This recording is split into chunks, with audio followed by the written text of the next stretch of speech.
저에게는 성인이 되어서 생긴 징크스가 하나 있었습니다. 오늘은 그 징크스에 관해서 이야기를 한번 해볼까 합니다. 저의 어린 시절에 대해서 조금 이야기를 하자면 어릴 때부터 그다지 튀지는 않았지만 아이들과 두루두루 잘 지내는 스타일이었어요. 어릴 때부터 혼자 있는 아이에게도 잘 다가가는 타입이었고 아이들도 저를 많이 좋아했었습니다. 친구들도 꽤 있었고 했었는데 물론 성인이 되면서부터 많이 끊어지기는 했었죠. 그러다가 직장에 취직하게 되면서 저는 고향을 떠나 다른 곳으로 취직을 하게 되었어요. 하고 싶었던 일이라 고향과는 많이 멀었지만 결국에는 일을 택하게 되었습니다. 무사히 직장을 다니기 시작한 저는 회사 생활을 시작하게 되었죠. 어느 날 직장 선배가 소개팅을 시켜준다는 이야기를 하더라고요. 처음에는 거절했었지만 너무 잘 어울릴 것 같다고 부리는 성화에 저는 결국 그 사람과 한번 만나보게 되었습니다. 직장 선배가 저를 좋게 봤던 것인지 정말 그 사람 괜찮더라고요. 자기 일도 열심히 하고 있고 성실하고 무엇보다 빠지는 것도 없이 정말 상냥하고 순한 사람이었습니다. 처음에 만났을 때 그 수줍게 웃던 모습이 아직까지도 생생할 정도로 미소가 아름다운 사람이었어요. 저는 그 사람과 연애를 시작했고 20살 초반에 풋풋하다고 하는 연애를 했었습니다. 데이트도 많이 하고 놀러 다니기도 했었고 부모님께 소개를 시켜드린 건 아니었지만 고향 쪽에 놀러 가서 서로 추억도 남기고 많은 대화도 했었습니다. 그렇게 거의 10개월을 만났을까요? 저는 지금 흔하게 이야기를 하는 잠수 이별을 당하게 되었습니다. 정말 하루아침에 갑자기 연락이 없더라고요. 저도 첫사랑이라서 그런지 정말 아주 슬펐어요. 그게 바로 저의 징크스의 시작이었답니다. 딱 첫 연애가 그래서 그런지 상처를 많이 받았습니다. 하루하루 지내면서 이별의 아픔을 그대로 받아들였고 혹시나 잘못되지는 않았을까 하는 걱정도 있었지만 무언가 잘못되었다면 회사도 그만두고 하지 않았을 텐데 다행인지 모르겠지만 회사를 그만두었다는 연락도 들려오더라고요. 저의 첫사랑은 아픔만 가득 남긴 채로 그렇게 끝나버렸죠. 왜 헤어진지도 모르고 헤어지는 것은 정말 고문 같은 일이었습니다. 하루에도 몇 번씩 생각나고 힘들더라고요. 그런 마음을 가지고 회사에 출근하고 그러는 자체가 참 많이 아팠습니다. 그러던 어느 날 우리 회사 신입이 들어왔는데 저보다는 나이가 있었고 저의 바로 밑에 후배로 들어왔었죠. 너무 밝고 이쁜 모습이었는데 부침성도 좋아서 그런지 정말 마음에 가더라고요. 저보다 언니임에도 불구하고 그런 거 따지지 않고 정말 열심히 일을 하면서 저에게도 살갑게 굴었습니다. 그때 당시에 이별로 너무 힘들어했었는데 그 언니 덕분에 많은 것을 잊고 편안하게 마치고 술도 마시고 좀 많이 어울려 다녔어요. 거의 1년은 남자도 안 만났고 언니 덕분에 그래도 극복을 많이 한 것 같았습니다. 급속도로 친해지게 되었고 집도 오고 가는 사이가 되었죠. 직장에서 많은 분들과 친해져 봤었지만 그래도 이렇게 친해진 건 처음이었어요. 거의 소울메이트를 만난 것처럼 서로 너무 잘 맞았고 취미부터 시작해서 술 취향까지도 잘 맞았었거든요. 그때 당시에는 너무 잘 맞아서 남자친구를 잃은 대신 그 언니가 저에게 나타났나 싶을 정도로 정말 죽이 잘 맞았어요. 하루하루 연락을 하면서 지냈고 늘 회사에서 보기도 하지만 마치고 노는 시간도 꽤나 즐거웠거든요. 그리고 저는 두 번째 남자친구를 만나게 되었습니다. 우연히 길에서 길을 물어보다가 그분께서 저의 연락처를 물어보셔서 그렇게 연락을 하게 되었어요. 저도 첫 남자의 기억이 지워지는 시점이었고 새롭게 만나보고 싶은 마음에 그렇게 서로 연락을 주고받았던 것 같아요. 그분도 굉장히 좋은 사람이었어요. 서로 이야기를 하면서 공통점도 많이 생겼고 언니에게 보여주고 같이 소개를 하며 지낼 만큼 너무 잘 맞았죠. 그렇게 거의 8개월 정도를 만났을까요? 두 번째의 남자친구도 딱 헤어지자는 말 한마디 남겨놓고 저를 떠나버렸어요. 전날 데이트도 했었는데 하루 만에 그렇게 떠날 수 있었던지 깜짝 놀랐죠. 첫 연인과 또 오버랩이 되면서 내가 뭘 잘못했나 싶은 생각이 간절했습니다. 그렇게 갑작스럽게 헤어지니까 다들 이렇게 헤어지나 싶기도 하고, 다른 회사 동료들의 말을 들었을 때는 어느 정도 싸우거나 권태기가 왔거나 여러 가지 사연들이 있다고 하는데, 저는 무척이나 뜬금없이 헤어지더라고요. 두 번째로 그렇게 헤어짐을 당했을 때는 제가 문제가 있는 건 아닐까 하는 생각을 정말 많이 했었어요. 사람들이 그렇게 뜬금없이 떠나는 데는 뭔가 이유가 있구나, 아니면 내가 여자로서 매력이 부족할까 하는 생각도 많이 했고, 정말 여러 가지로 고민을 많이 했었네요. 이러다가 결혼을 하기 전날에도 갑자기 이렇게 헤어지는 건 아닐까 하는 생각까지 들었습니다. 그렇게 저는 징크스인가 싶기도 했고, 1년을 만나지 못하는 건가 싶었습니다. 그리고 저는 6개월이 지나지 않아서 연애를 시작했어요. 바로 회사의 동료였는데 저희 부서로 이동을 해서 오신 분이었습니다. 저보다 나이도 조금 있으시고 어느 날부터 호감을 표시하더니 저에게 정말 잘해줘서 저도 눈치를 안 챌 수가 없더라고요. 다른 사람들도 어느 정도 눈치챌 만큼 그렇게 저에게 호감을 표시해줬죠. 처음에는 약간 부담스러웠는데 날이 갈수록 그 사람이 아침마다 자리에 놓아주는 커피, 간식 등 여러 가지가 참 괜찮다는 생각이 들더라고요. 그리고 무엇보다 전에 만났던 사람들과는 달랐던 게, 같은 회사를 다니고 있기에 그렇게 갑작스럽게 헤어질 일은 없지 않을까 싶었습니다. 저도 참 만남을 시작하면서 그런 생각을 한다는 게 웃겼는데, 그런 생각부터 먼저 하게 되더라고요. 몇 달을 그렇게 주구장창 커피와 간식 선물만 하다가 어느 날 저를 조용히 불러내서 이야기를 합니다. 저랑 만나고 싶다고 말이죠. 회사 사람들에게 쉬쉬한다고 했지만 다른 사람들도 다 아는 눈치였습니다. 그리고 언니가 무엇보다 축하를 해주더라고요. 가끔 데이트도 즐기고, 많이는 아니었지만 셋이서 보는 날들도 꽤 있었어요. 매일 직장에서 보니까 새로웠고 사내 연애라는 게 좋기는 하더라고요. 6개월이 지나면서 그 사람은 저에게 청혼을 하였습니다. 번듯한 직장도 있고 이제 우리 같이 살면서 가정을 꾸려보는 게 어떻겠냐고 말이죠. 저는 승낙했습니다. 만나는 기간은 짧았지만 정말 그 사이에 많은 것들을 심어줬고, 무엇보다 책임감 또한 있어 보여서 저를 섣불리 떠나지 않을 것 같았거든요. 하지만 저의 예상은 틀렸습니다. 프로포즈를 하고 난 후부터 무언가 달라지기 시작을 하더라고요. 예전 같지 않은 표정, 그리고 회사에서도 무언가 달라지는 느낌, 행동 자체가 많이 바뀌었다는 것을 알 수 있었어요.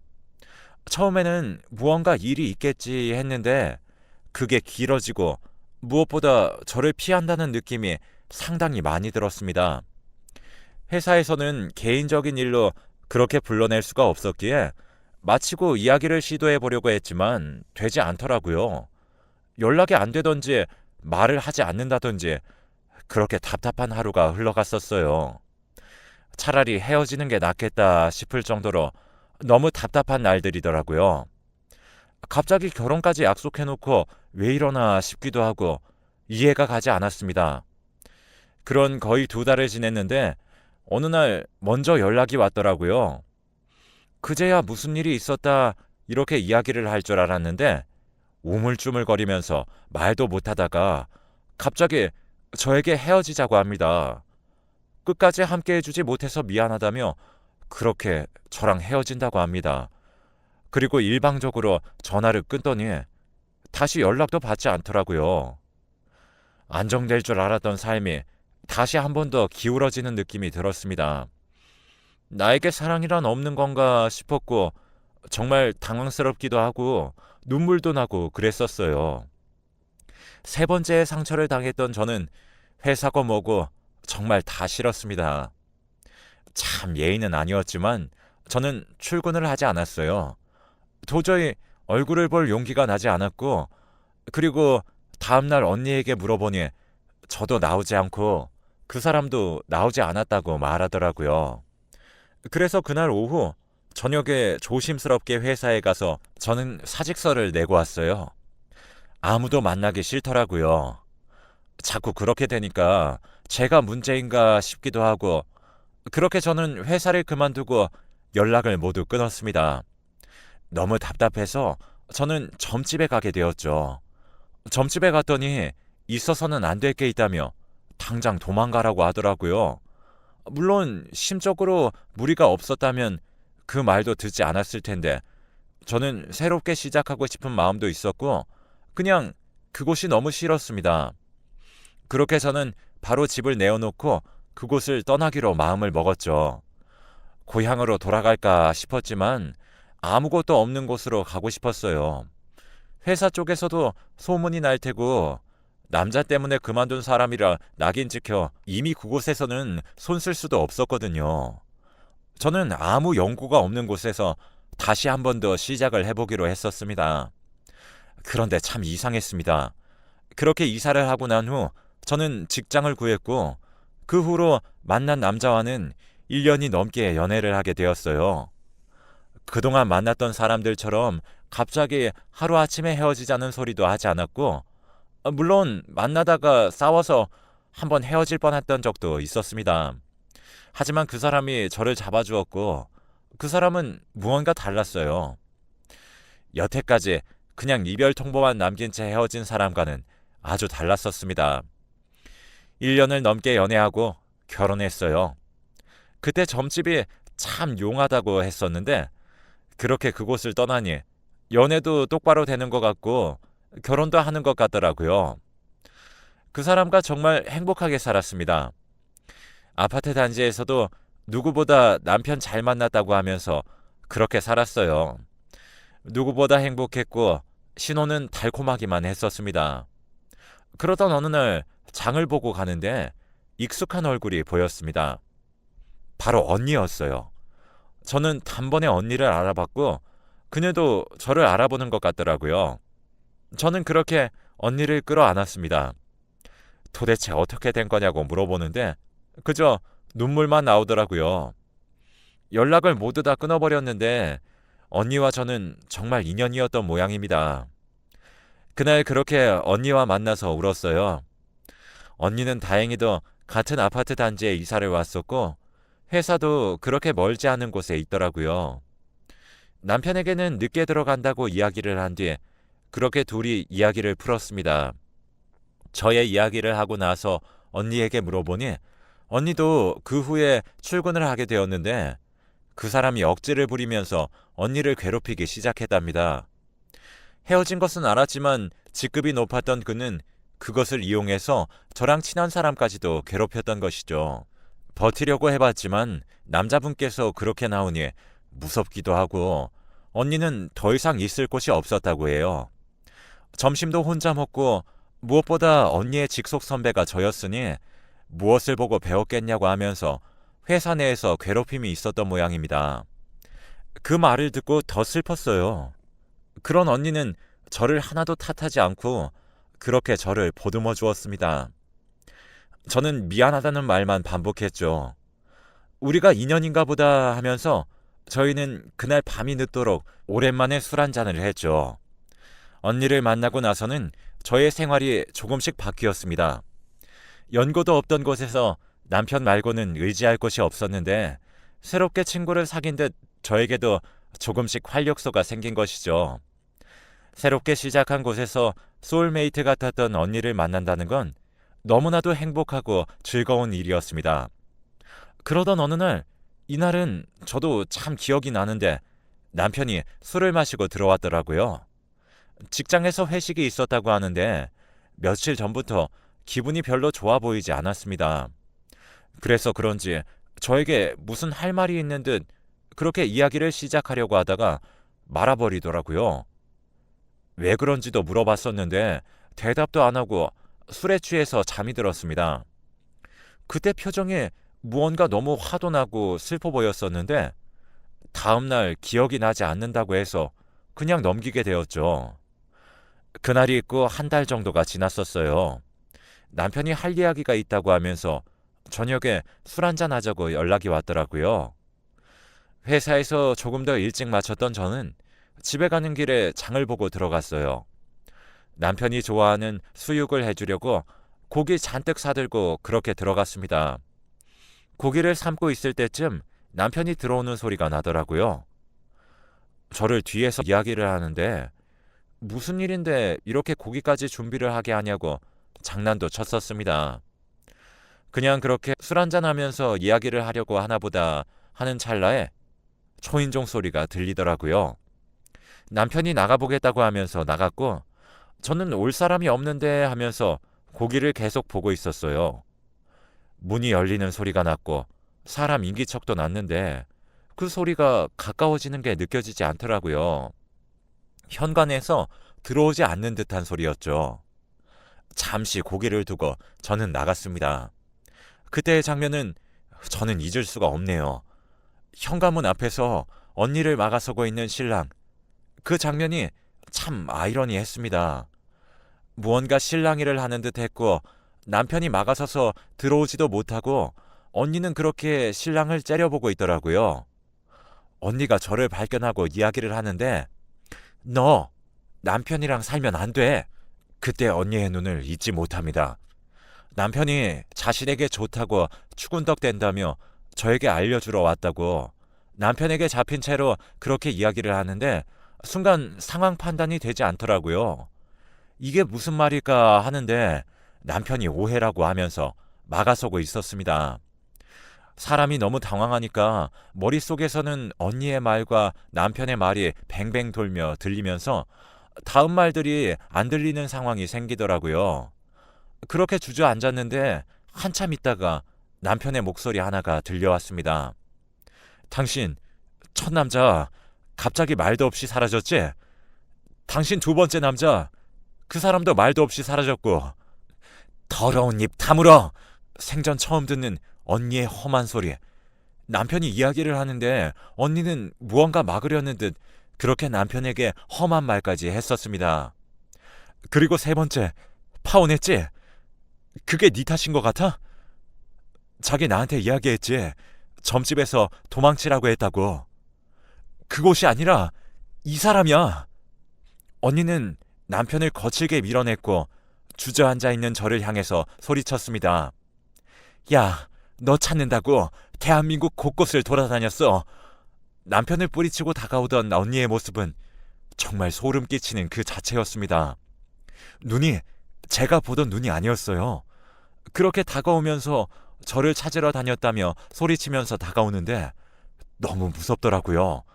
무서워서 꼼짝도 못하는데 남편이 그걸 막아섰습니다. 그리고 저는 남편에게 충격적인 이야기를 들었죠. 어느 날부터 저 사람이 자신에게 말을 걸어오기 시작했고 무언가 작업을 거는 듯한 뉘앙스로 계속 마주쳤다고 합니다. 유부남이라고 말을 했지만 자신도 알고 있다며 그렇게 다가왔다고 합니다. 집에 초대를 한 적도 있었고 연락처를 알아내 어느 날부터는 연락을 수도 없이 하기도 했다고 해요. 그런데 어느 날 제가 그 언니를 자신의 소울메이트라고 소개하면서 같이 겸상을 해야 하는 날이 있었다고 합니다. 잘못 말하게 되면 오해가 될까 싶어서 그날은 넘어갔었고 그날 이후로도 계속되는 치근덕에 남편은 어찌할지 몰랐다고 해요. 집에서 불러낼 수도 없고 밖에서 만나면 사람들에게 이야기거리가 될 수 있어서 어쩔 수 없이 그날 언니의 집 앞으로 찾아가 이야기를 했다고 합니다. 서로 아내의 언니를 잃게 하고 싶지 않다며 좋게 타이르자 그때부터 협박을 시작한 거죠. 저를 죽이겠다고 말입니다. 자신은 보이는 것도 없고 가족도 없고 여태까지 저에게 있는 남자 모두 자신이 쳐냈다며 그렇게 이야기를 했답니다. 남편은 소름 끼쳐서 어떻게 하지도 못하고 정말 제가 잘못될까봐 너무 두려웠다고 합니다. 저번에 말하려고 했던 것도 이걸 이야기를 해보려고 했었는데 그 언니가 온 이후로 제가 너무 웃고 표정 자체가 달라져서 자기도 많이 고민했다고 해요. 하지만 이건 아니다 싶고 곁에 둬봤자 안 될 것 같아서 그 언니 집에 찾아가서 다 이야기할 거고 더는 찾아오면 신고할 거라고 으름장을 놓고 온 날이라고 했습니다. 남편은 저에게 이야기를 하려고 했었고, 언니는 전의 남자들과는 다르고 자기 마음대로 풀리지 않아서 그날 폭발한 상태로 화나서 집에 온 것이었고요. 저희 남편은 바로 경찰에 신고했고, 그 여자의 가방에서 저를 스토킹한 단서들이 발견됐다고 합니다. 그리고 그 이유는 그 언니가 저랑 같은 동네에 살았다고 해요. 자기 동생이 저를 좋아했었는데 말도 못하고 그렇게 2년 정도 저를 좋아했던 모양입니다. 저는 전혀 알지 못했죠. 이름도 들어봤는데 기억도 안 나는 사람이었어요. 왕따를 당했던 자기 동생을 제가 이야기도 들어주고 같이 교회도 가주고 했다고 해요. 하지만 결국 이루어지지 못했는데 어느 날 자기 가족들이 자신 빼고 차를 타고 어디를 가다가 교통사고를 당해 모두 다 세상을 떠난 것입니다. 그렇게 가족을 잃고 살아가는 어느 날 저를 보게 되었던 것이죠. 첫 남자친구와 있던 저를 말입니다.